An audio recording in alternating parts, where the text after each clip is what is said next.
Welcome everyone. Thank you for joining me once again. I appreciate all who viewed my last video even though you all did not engage, but this time around, kindly engage by liking, commenting, and sharing my video. Also, you can do me a big favor by clicking on the subscribe button. Doing that will motivate me to post more videos. Now to the business of the day.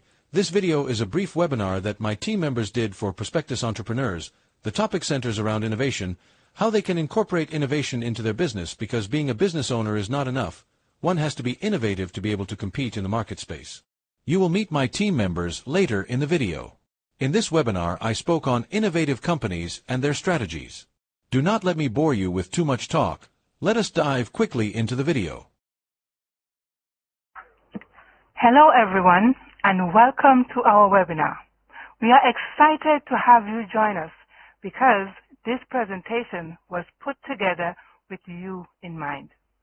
Today, we will explore innovation for growth in an organizational context.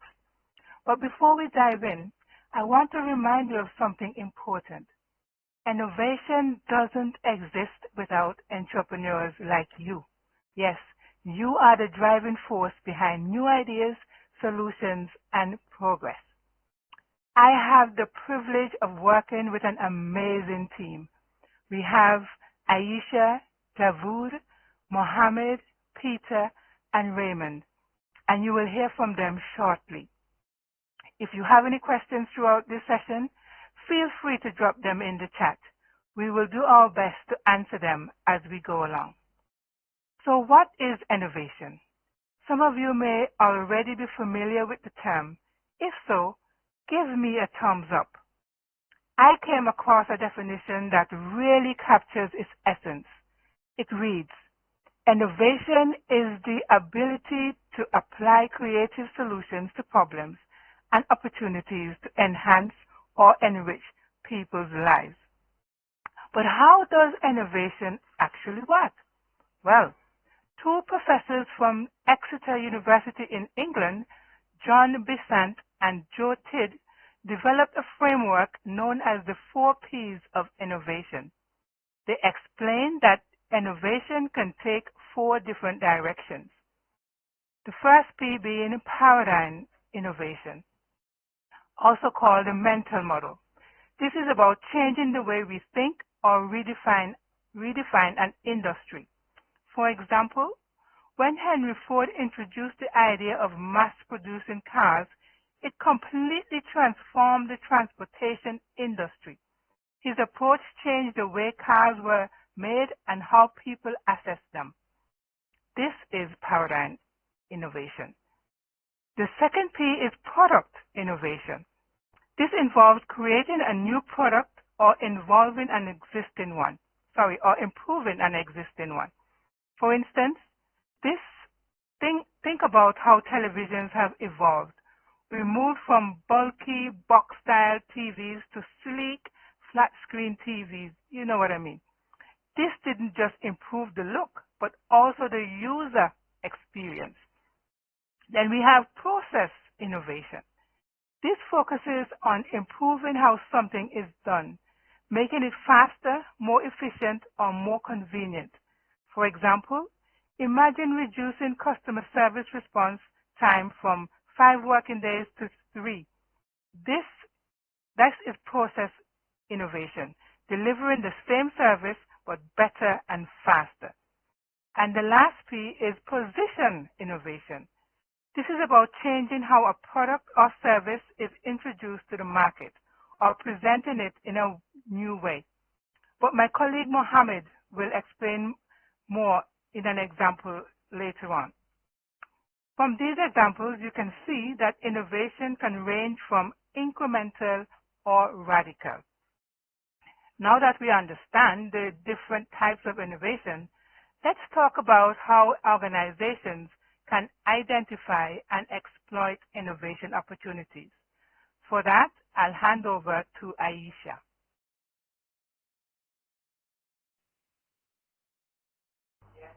Okay. Thank you so much, Roxanne, for introducing what innovation is. So now let's start by defining what an innovative organization is. An innovative organization is one that prioritizes creativity and innovation to adapt and grow in ways that benefit not only themselves, but also their customers, employees, and society. For instance, companies like ServiceNow, Amazon, and Workday have embraced innovation to transform their industries. They didn't just adapt to change, they created it. But how do organizations identify these opportunities? That's what we will explore next. To become innovative, organizations must first try to develop certain characteristics that foster innovation. First, they need an innovative culture, one that encourages creativity and experimentation. This means creating an environment where employees feel empowered to share ideas without fear of failure. Second, innovative organizations are consistent in their pursuit of innovation. It's not a one-time effort, but a continuous process of improvement and adaptation. And then they must have a high tolerance for risk and failure. Innovation often involves trial and error, and organizations must be willing to take calculated risks and learn from failures. Innovative organizations are customer-centered. By deeply understanding customer needs and their pain points, they can identify opportunities to create value through innovation. Finally, they leverage technology and data to drive decision-making. Tools like AI, machine learning, and analytics help them support trends, predict customer behavior, and optimize processes. Like I said before, innovative culture is very important for innovation. Let's talk about how organizations can structure themselves to exploit innovation through adhocracy culture, which is defined by Cameron and Quinn in 2011. Adhocracy cultures are dynamic, flexible, and innovative. They thrive on creativity and adaptability, making them ideal for organizations who want to stay ahead of the curve. In an adhocracy culture, there is a strong entrepreneurial spirit. Employees are encouraged to think like entrepreneurs, take initiatives, and pursue bold ideas. These organizations also have a flat and decentralized structure, which allows for faster decision-making and self-determination. This is important for innovation, as it enables teams to act quickly on new opportunities. Adhocracy cultures are future-focused and embrace risk-taking. They understand that innovation requires stepping into the unknown and learning from failures. A great example of this is Apple. Apple's culture of innovation has allowed it to constantly identify and exploit opportunities, from the iPod to the iPhone to the Apple Watch. By adopting this culture, organizations can create an environment where innovation thrives, enabling them to identify and exploit opportunities for growth. While innovation is a powerful tool for growth, it's not without its challenges.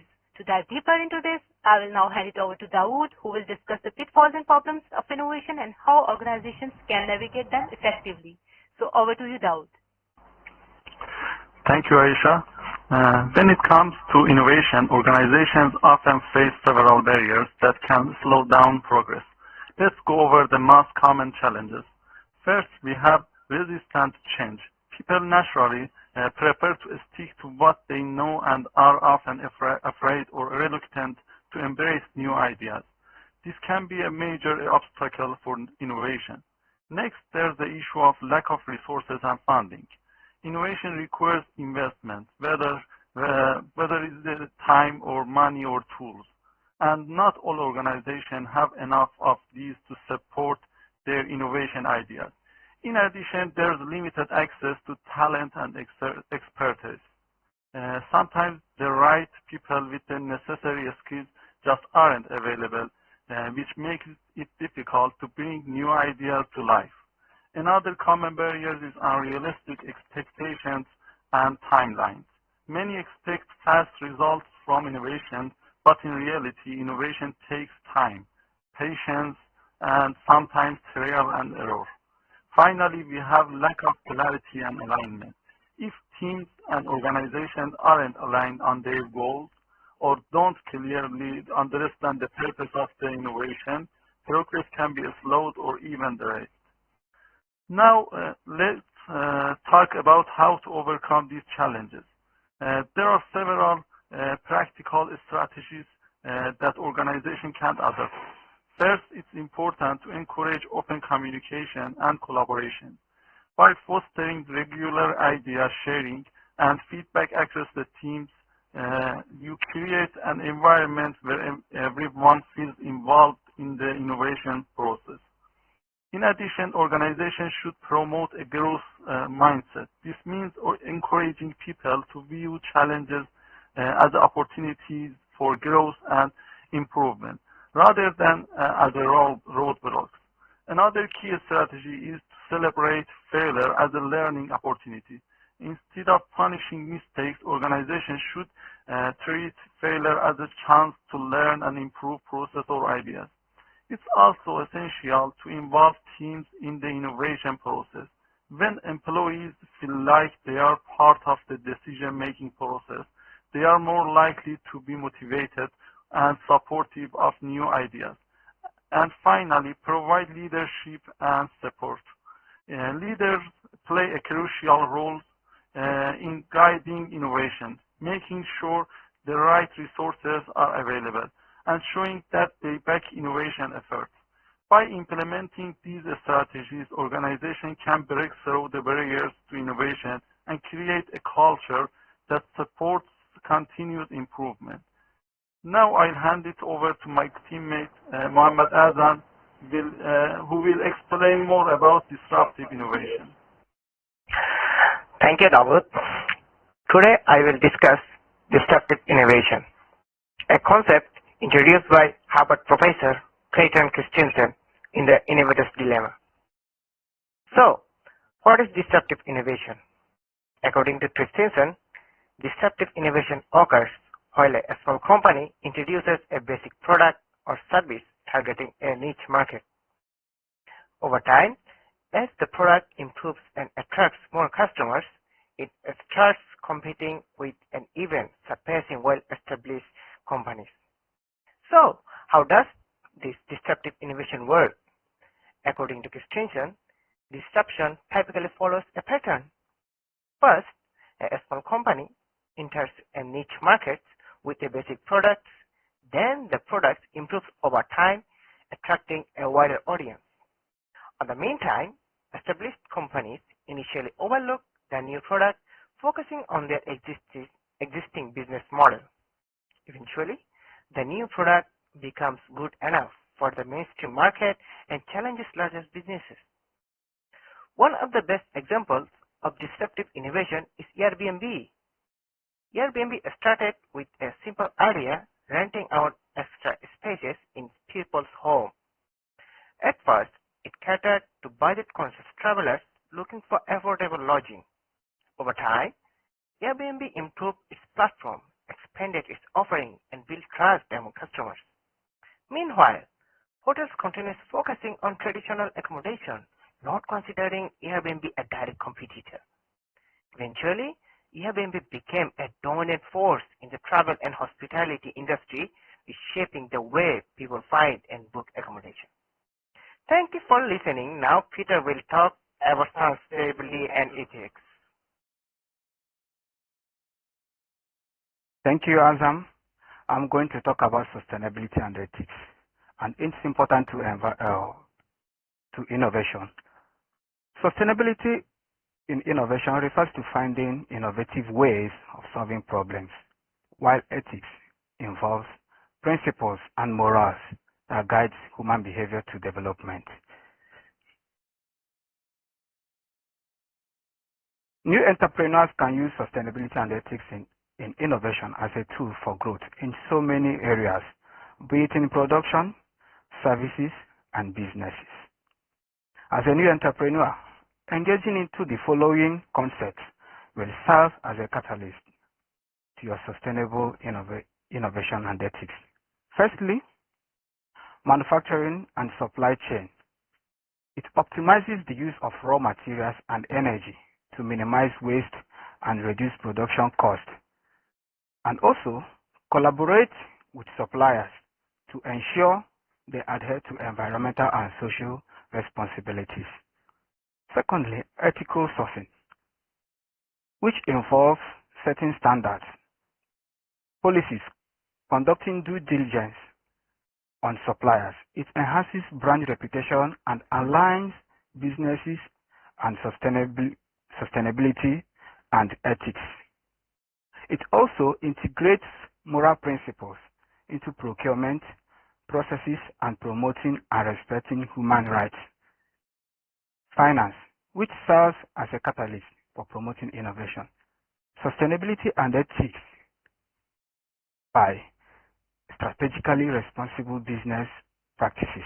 It drives sustainable and economical growth and contributes to the well-being of society and the environment. Finance is the key enabler of sustainable development. If investments are effectively deployed, they can fuel sustainable growth, economy, and development. Accountability of resources, which involves the management or utilizing of resources such as finance, stock management, in a responsible manner, ensuring transparency, keeping data records of stocks. It can enhance risk management and build a sustainable innovation. I will now hand over to Raymond, who will tell you more about innovative organizations. Thank you. So far we've explored the concept of innovation and how it can be leveraged. Several companies are involved in modern innovation. Companies such as Dangote Group, Zoho Corporation, SquoshIT, Hermues, Buffer, 23andMe. We have a lot of companies, but I would like to highlight basically on two companies. And first of Dangote Group. Dangote Group is one of the largest company in Africa, and they are majorly known for cement production. And the key strategies of Dangote are local production, backward integration, technology advancement, Pan-African expansion, philanthropy, and social responsibility. Now moving to the second company I have here, that is 23andMe. 23andMe is the leading direct-to-consumer genetic testing company, and it is controlled by a very zealous female entrepreneur. And their strategies towards innovation are partnership with pharmaceutical companies, personalized health and genetic insights, and lastly, data-driven research. They have a lot of companies, but I would just like to focus more on these three key strategies. And to educate us more in this webinar, I would like to invite Roxanne to take it from here. Thank you, Raymond, and thank you to the team. Now, this brings us to the end of our webinar. And thank you for staying with us and for your patience as we had to deal with some technical issues. You know what it is. Like, when technology works, it really works. But when it doesn't, it doesn't. So please apologize for that. We hope this webinar, however, has been insightful and given you new perspective on innovation for growth in your various organizations. Again, thank you for being with us. Bye for now. Thank you.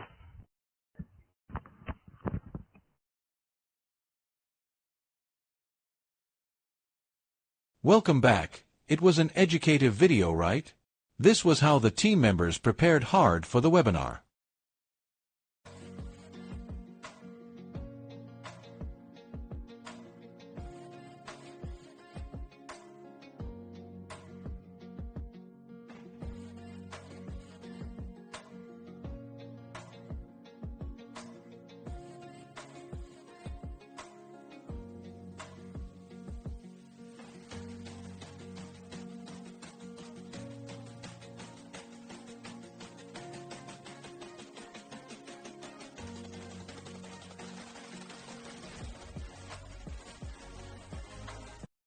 What do you think of this video?